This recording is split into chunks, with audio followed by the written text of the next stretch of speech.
মামলা থেকে বাঁচাতে বিএনপি নেতার চাঁদা দাবি, অডিও ভাইরাল। মামলার আসামির তালিকা থেকে নাম বাদ দিতে আওয়ামী লীগ নেতা ও সাবেক উপজেলা চেয়ারম্যান শামসুল আলমের কাছে 1 লাখ টাকা চাঁদা দাবি করেন বেলাল হোসেন শৌখিন নামে এক বিএনপি নেতা। নওগাঁ বলদগাছি উপজেলার এ ঘটনা এখন ফেসবুকে ভাইরাল। বিস্ফোরক মামলার আসামির তালিকা থেকে নাম বাদ দিতে আওয়ামী লীগের এক নেতার কাছ থেকে চাঁদা দাবির অভিযোগ উঠেছে বিএনপির এক নেতার বিরুদ্ধে। সাবেক উপজেলা চেয়ারম্যান শামসুল আলমের কাছ থেকে 1 লাখ টাকার চাঁদা দাবি করেন বেলাল হোসেন শৌখিন নামের বিএনপির ওই নেতা। এই ঘটনা ঘটেছে নওগাঁর বলদগাছি উপজেলায়। মোবাইল ফোনে বিকাশ বা নগদ অ্যাকাউন্টের মাধ্যমে সাবেক ওই উপজেলা চেয়ারম্যানের কাছে এই চাঁদা দাবি করেন। এ বিষয়ে দুই নেতার কথোপকথনের 1 মিনিট 37 সেকেন্ডের একটি অডিও রেকর্ড সামাজিক যোগাযোগ মাধ্যমে ছড়িয়ে পড়েছে। চাঁদা দাবি করা বেলাল হোসেন শৌখিন বলদগাছি উপজেলা বিএনপির সহ যুব বিষয়ক সম্পাদক।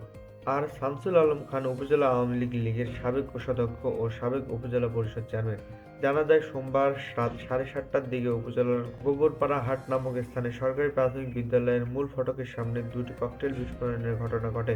এছাড়াও অবিস্ফোরিত 6টি ককটেল উদ্ধার করেছে থানা পুলিশ। এ বিষয়ে আওয়ামী লীগ ও দলটির সহযোগী সংগঠনের 40 নেতাকর্মীর নামে বিস্ফোরক আইনে মামলা করা হয়েছে। মামলার অজ্ঞাতনামা আরও 100 থেকে 200 জনকে আসামি করা হয়েছে।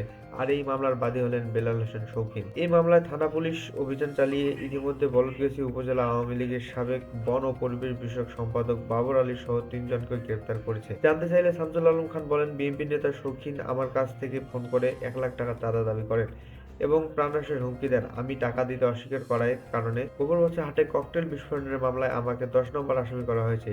এতেই প্রমাণ এটি এক সাজানো মিথ্যা মামলা। আমি এর তীব্র প্রতিবাদ সহ কঠিন বিচার দাবি করছি। বেলাল হোসেন শৌখিন এ বিষয়ে বলেন, ঘটনাটি অনেক আগের উপজেলা পরিষদ বাতিল হওয়ার পর স্বেচ্ছাসেবক দলের আহ্বায়ক মানিককে 1 লাখ টাকা দেওয়ার খবর পাই। এজন্যই আমি তাকে ফোন করে বলেছি মানিককে দিল আমাকেও 2 লাখ টাকা দিতে হবে। আর চেয়ারম্যানের মরণ মোর হাতে ছিল।